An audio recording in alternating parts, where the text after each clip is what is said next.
Welcome to another episode from the Stogie Palace. I'm your host, Chris. Today I am checking out something that I've already smoked a couple times, but I wanted to get another opinion from myself. This is Drew Estate. My Uzi weighs a ton. This is nice. I've already rated this, but I want to get another opinion, like I said, because I gave it a pretty high score, and I'm starting to think I know why, because the San Andreas wrapper, which, like I said, has been growing on me lately, and I smoked this before I even knew what San Andreas wrapper was. So, we'll talk some more about it, but first let's get her lit.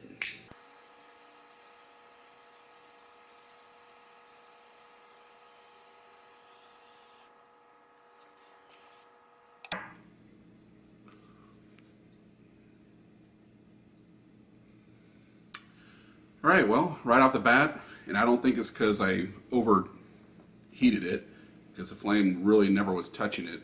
It always looks like it is, and I'm pretty sure it wasn't. The flame's really not all that big right now on this thing, this lighter.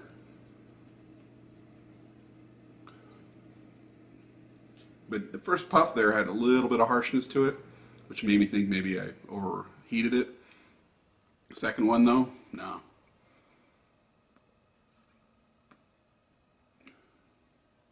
There's definitely some strength in there. So, we'll let it go a little bit, get some impressions off of it. I'll tell you more about it in the next segment.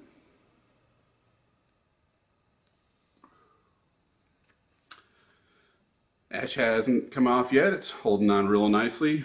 Getting a little nervous about that. I'm setting it down, and boom, fell off without even me hardly tapping it, so that's perfect. So, a little bit more about this cigar. From Cigars International, well, first let me tell you the stats on it. This is the Plus 11, which is a robusto. It's 5.5 by 52. They call it a Plus 11 for some reason. Medium to full strength, they call it. That's probably about right. Wrapper, San Andreas, my favorite. The rest is all Nicaragua and some other things I'll read about here. I've aged it for about 4.5 months or so. And I am pairing it today with something I heard is good to pair it with. I don't drink too much booze when I'm smoking, but I do have an ounce of Jameson's with root beer. This is really good. That combination is great. And only an ounce of it, actually that's my second glass, so now up to 2 ounces. But that combination of that size of glass with an ounce of the whiskey, barely even sense it's there. You get the smokiness of it, you know it's there, but it's not overpowering. So Cigars International says, how much does your Uzi weigh? Introducing Jonathan Drew's latest creation, My Uzi Weighs a Ton, a most excellent addition to Drew Estate's Subculture Studio. This joint project with Joya de Nicaragua is medium to full in body and boasts a husky series of 60 ring vitolas booming with flavor. Dark and oily San Andreas Maduro wrappers conceal a hefty dose of Nicaraguan and Brazilian long fillers secured by a smooth Connecticut capote binder. The smoke is hearty and rich, unveiling a deep series of bold yet balanced flavors from start to finish, layered with complexity, earth, leather, pepper, sweetness, and cocoa. The massive 60-ring frame is the ultimate vehicle to savor each of these complex intricacies throughout the slow and cool burn. I will say that it's great. I rated this a couple months ago at 97, which is right up there near the top. Only I think beat out by, I think it's tied with the La Gloria Cubana Serie R, and only topped probably by the My Father Flor de las Antillas, which was a 98. I gave the appearance 13 out of 15, burn aroma 24 out of 25, taste all 25 out of 25, overall 35 out of 35. I may have been a little overly friendly, although I really can't find much to fault this thing for. I wrote down I had good flavor, aroma, and burn. I agree with that still. Slightly uneven burn at the second, third. I wouldn't even call that slightly. Granted, this has been sitting for 4 months, but still smooth, lots of smoke, yeah. No harshness and all perfect burn and smoke in the third, final third.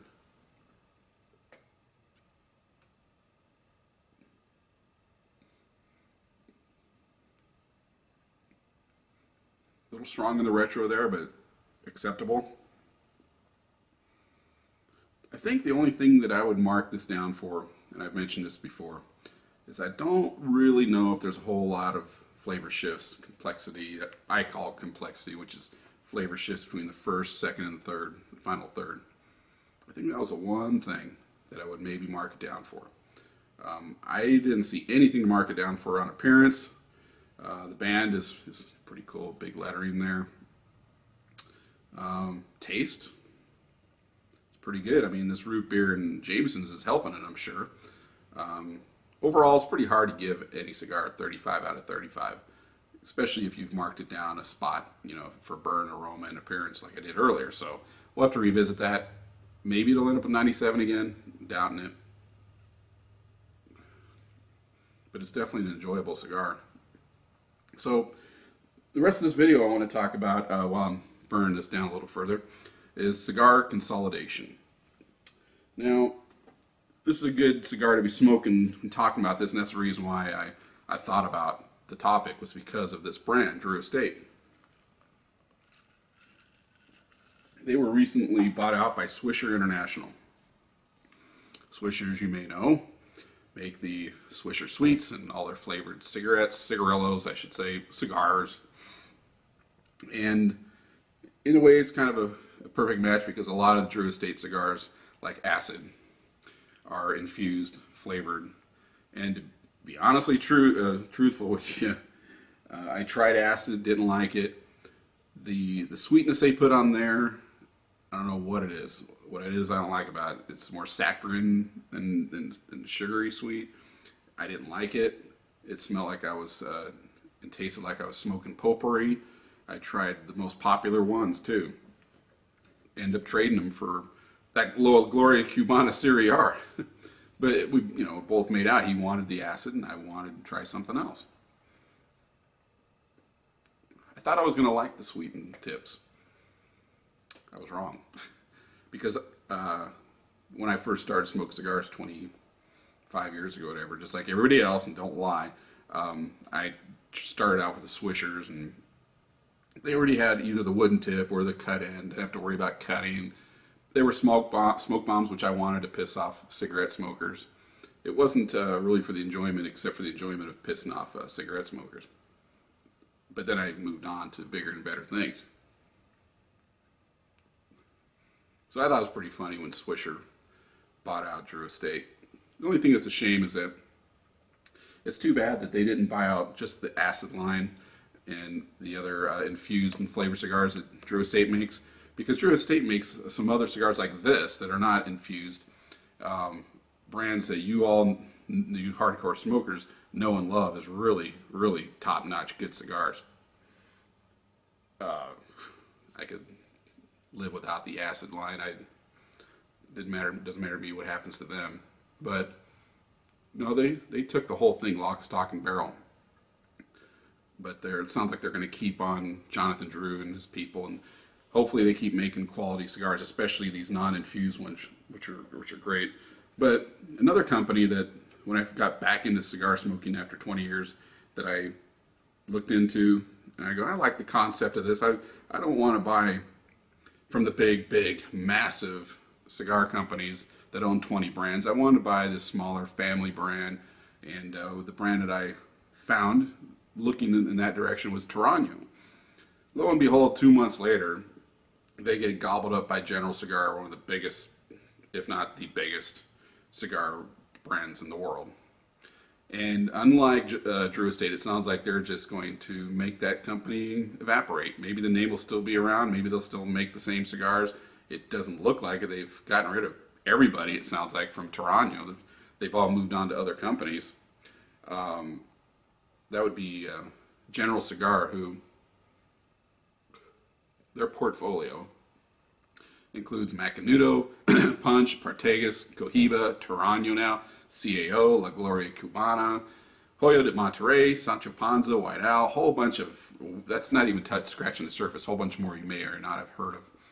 And then another one that's been gobbled up in the last couple of years was Camacho, which I just bought a Camacho by, they're gobbled up by Davidoff, which I haven't smoked one of theirs yet.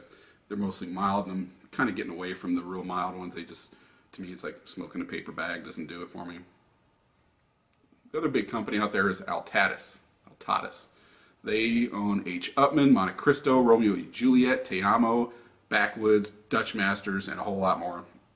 And JR Cigar, where I've purchased some cigars from.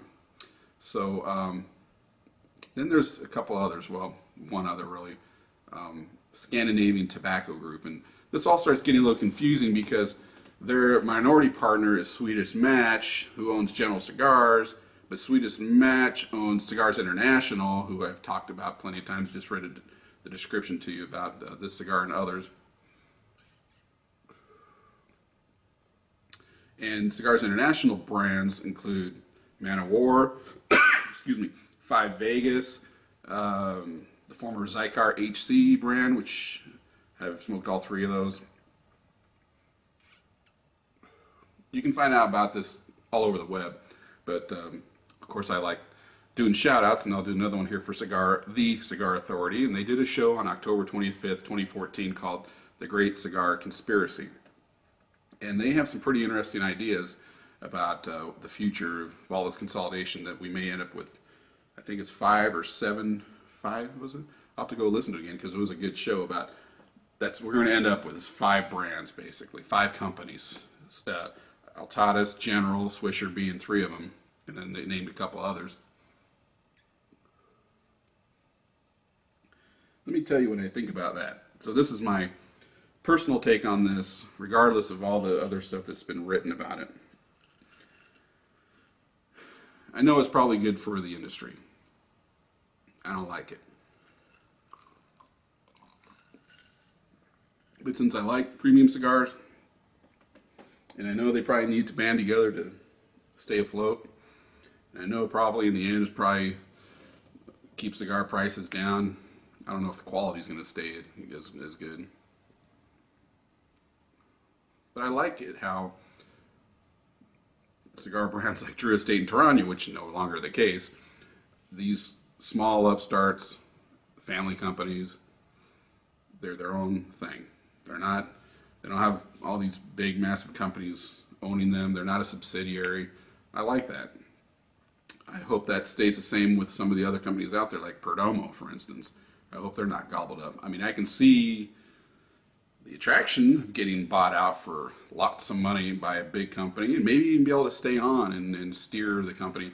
But that doesn't always happen. Sometimes they just become a name, which is probably what's going to happen with Tarano. Probably not with Drew Estate. These boutique companies. It's cool. I like that. Unfortunately, the reality of the world, especially with countries and states and cities passing all this anti-tobacco crap, basically is what it is. They need to gang together, and you know, they either hang together or hang separately. You've heard that one before, right? So I'll get off the soap opera,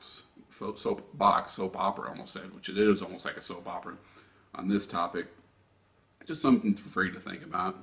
A lot of the brands that you may be loyal to or think that you may not realize that they're part of another brand, probably be pretty surprising how I just named off a whole bunch of these companies or brands that are owned by just these 2 or 3 companies, these big conglomerates.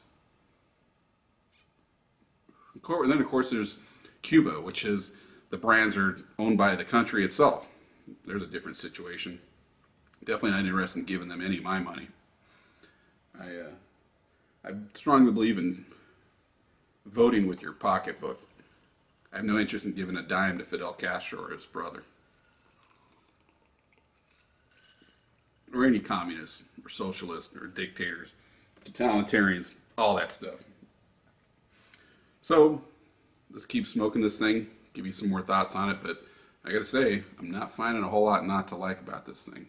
I know I say that a lot about cigars, but I'm trying to only smoke decent cigars. I guess I could do a review on something I'm a little unsure about. And I have a couple that scored low 90s, maybe upper 80s, that I'm a little curious of how they're going to do. And I try to be as honest about it as I can because I want to know later on how I scored it, so if I want to even bother buying it again. Definitely not doing it for the sake of the company or a fan that likes a particular brand or not. Sorry, not beholden to anybody. So we'll check back in a little bit later. Guess what? Time to get out the special cigar multi-tool. So it went out. Probably shouldn't have gone out. So what I do is I scrape out the old ash, tap, and some of the burnt stuff comes out. And then you relight it and you purge it, which is blowing through it. And they say by doing that, and I can attest to that, is that it shouldn't be rank or harsh or anything on relight. So let's give that a shot. It's going to take a hit for this. Yes, I was talking, but you know, I wasn't talking enough and not hitting it every so often to make it go out.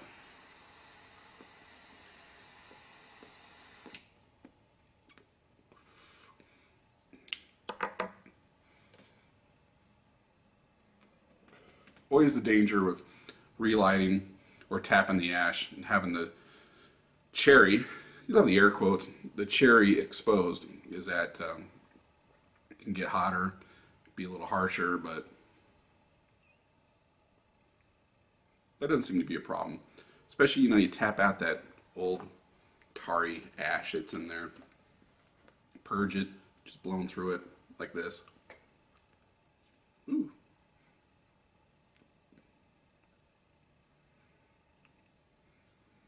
This is a good cigar. I'm glad I have a few of them. I bought 10 at once, and they're little, it's not a box, it's a little wrapped thing. It's not bundle either. This is how they're sold. I don't think they sell these in boxes. Maybe the bigger ones in bigger amounts, but the 10 of this size, I think they call it a mezzo or a mazzo or something. But it's a good cigar. Good construction. Love that wrapper. Great smoke output. When it got to the final third is when it went out. I think, and this has happened to me in lots of cigars, where there's a change, although I didn't notice a flavor change again, and it's getting marked down for that. There was a change in the makeup of the tobacco in that area, and this will happen quite often where the smoke output will go down, it'll thin out a little bit, and to the extreme it'll just go out like it did here. So we'll go a little further. Going to be pulling out that massive band here pretty soon, and we'll give you some final thoughts on it. Getting down to the rather large band point, so let's take this thing off. It's getting really close to it, so now would be a good time. Let's see how it works. A little sticky there. No problem. Comes off easily.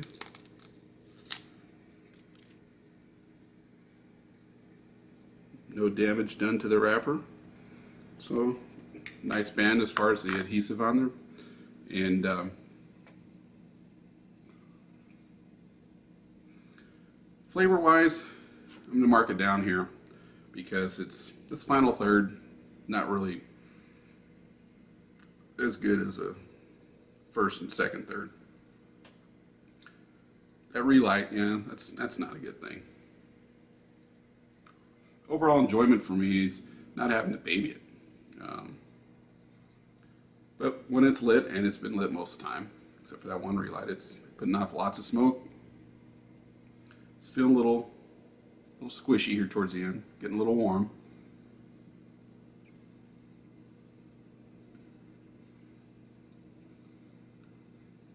It's consistent, but not a flavor bomb. The wrapper, obviously, to me, is high point. Ash falling on me is not, that's not his fault though. So will it end up with the same 97 it got before? No, it's already below that, which is probably realistic. You know, I'm overly friendly to most cigars, but you know, I don't have a go-to cigar yet. I want to try all different kinds. This one I have the most of, I believe. Yeah, and I have a whole lot of 5-packs that are chilling. But this is the closest I would come to a go-to cigar. Just wish I had a little more flavor changes. What did I pay for this thing? I think it was $6. Yeah, it was $6 on average for $60 for 10 of them. So $6, which is a little higher than the average I paid. That's only because some of the ones that I got for free is a sampler pack or a cheap sample pack or the 10 for 10 cigars for $10 pack. I got a couple of those. That really helped bring down my average cigar price, which is under $4. So this is above average price-wise for me, but it's probably below average for most of you for what you paid for cigars. If you go to a cigar shop, $6 is a pretty good deal. Usually you're paying a lot more depending on your state. Here, there's this tax, and that tax, and this tax, and that tax. I mean, I feel for these guys. I don't know. They're really trying to shove them out of business. That's all there is to it. Sure, it'd be nice if there's a turnaround on that and be a little more friendly towards these small business operators, not trying to bury them. I'm sure they have a tough time competing against mail order. But I do enjoy going to those places, especially because how many places you can go to where you can actually kick back and smoke a cigar. Everybody is always real friendly, talking cigars, talking whatever, you know. Would I go as far as joining one? Well, I don't know. I thought during the winter I'd want to, but hey, looky here, I got the Stogie Palace. Where else can you go where you have a tool chest over here, and you got some plastic over here, you got some dirt. What is this stuff over here? I don't know. Boxes, and old radios, you name it. Cat carrier, swim stuff, batteries. Good times. Great decor. Green screen not necessary. Thinking about it though. So I will check in one last time to give you my final score on this thing. I'm betting it's in the mid-90s or lower. So need to get something more to drink too. Anyway, see how it goes.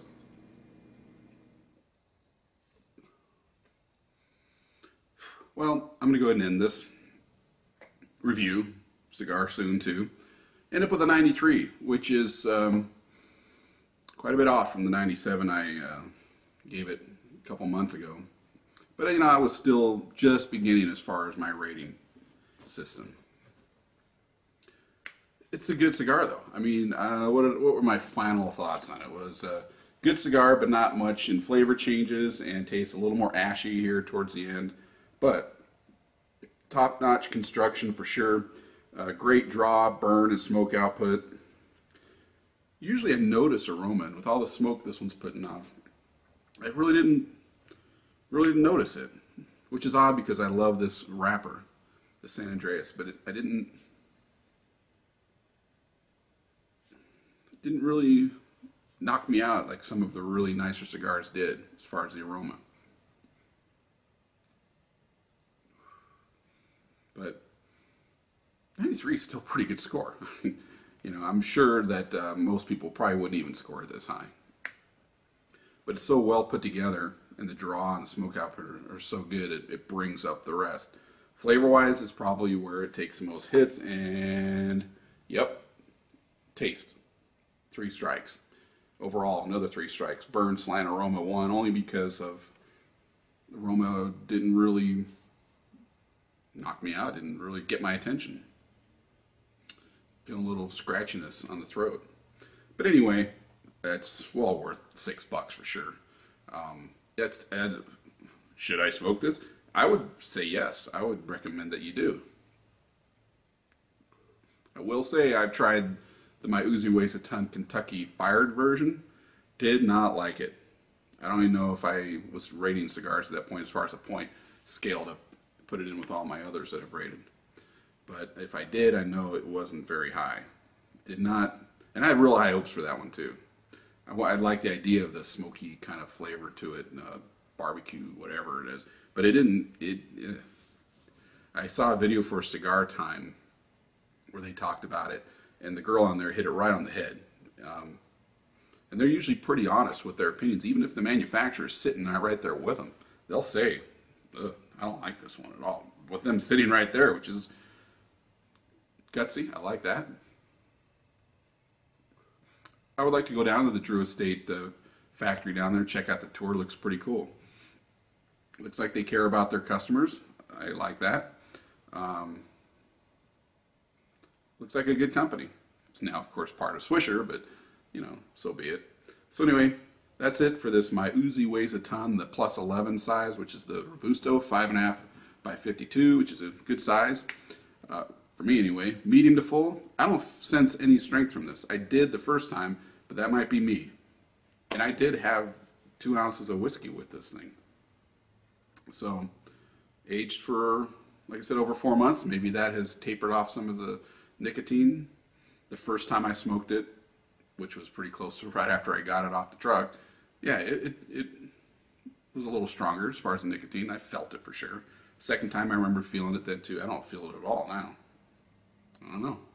Different time, different atmosphere. I was outside, I think, by a fire that time, those first 2 times. This time I'm in a cold garage in the middle of February, early February.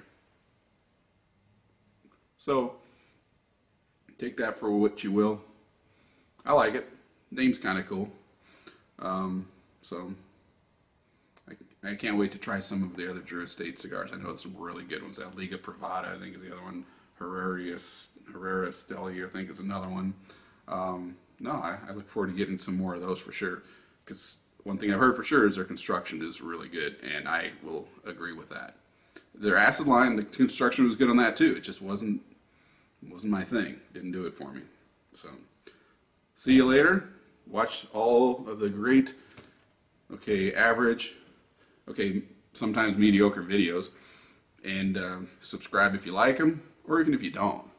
You just want to watch this mess and roll your eyes. That's okay too. I'm not getting paid by the view. I'm not getting paid at all.